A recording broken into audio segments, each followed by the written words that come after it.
name is Tembela Ncapayi, and some of you know me as Zaza the Girl. Without the Zaza, I am the girl.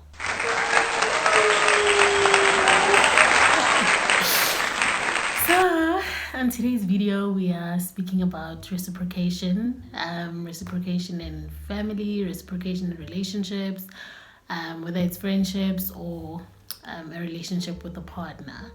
So, what is reciprocation? So, the definition I found on the internet says it's an act of making or doing something in return. And I just want to tell you a bit of why I chose this topic. I think it's because it's something that's very important in my life. It's something that really stands out when it comes to me having relationships, whether it's with a friend or with a partner or with family. So I believe that it's not an expectation, right? Some people might confuse it to be something sort of an expectation. No, it's not an expectation. I believe that when somebody decides to do something for me, I receive some type of energy, right? I feel good. If somebody's gonna buy you flowers, for example, you are gonna feel good about it, right? And when they decide to do something in return, that's also, when you decide to do something in return, that's also going to make the other person feel really good about themselves and about your guys' relationship. So it's something that's very important to me and that stands out when it comes to relationships. So today, the first question is, why is reciprocation important? And I did a bit of research, and it says with healthy reciprocity, each individual feels they give and receive energy. This feeling of mutual exchange strengthens the overall relationship.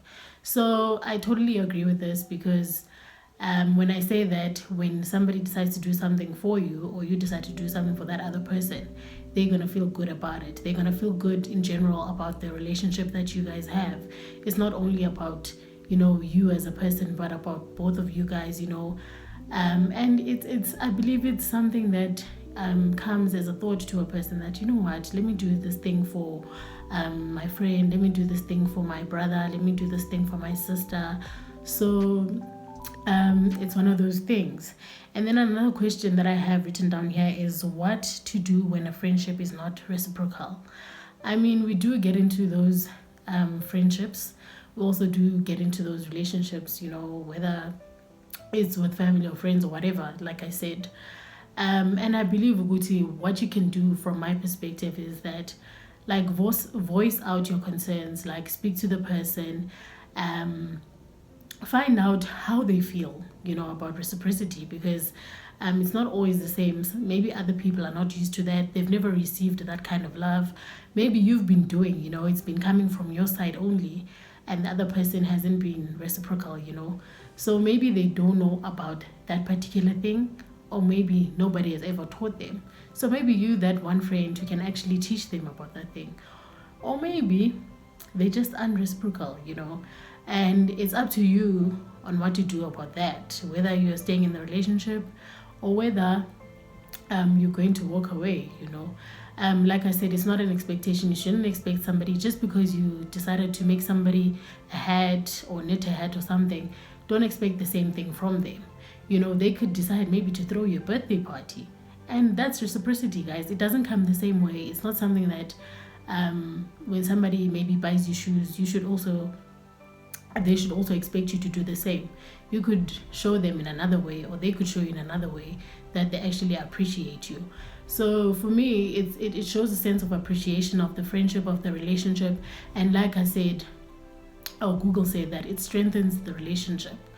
And then another thing that I wrote down here is examples of reciprocity. And we have generalized reciprocity. It says giving without expecting a specific outcome. So that's why I'm saying that it's not an expectation. So you shouldn't be expectant when you give whatever you are giving to that person, or whether you decide to do something for that person. And then there's also balanced reciprocity. And balanced reciprocity is where you guys are having a relationship that is a give and take, which means that if I decide to do something for you today, maybe I'll see you, maybe you're taking me out next week or whatever, having that type of relationship.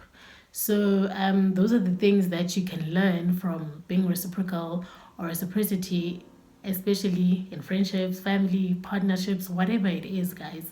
I think it's very important because it strengthens the relationship, and I mean, it gives you some sense of happiness in the relationship, in whatever relationship that it is, you know. It gives you a sense of comfort that this person really cares about me, and it shows that you really care about the other person. So I think also another thing that I want to share with you guys is that you don't only have to show reciprocity by doing materialistic things.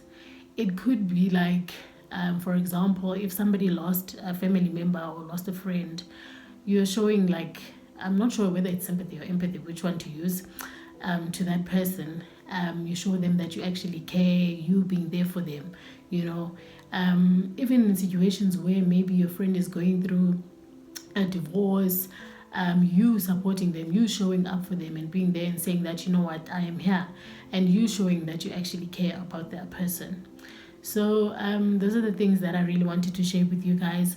It's something that's really important to me, and I believe that in most of my relationships that I've had, whether it's with family, whether it's with friends, I've had a reciprocal relationship.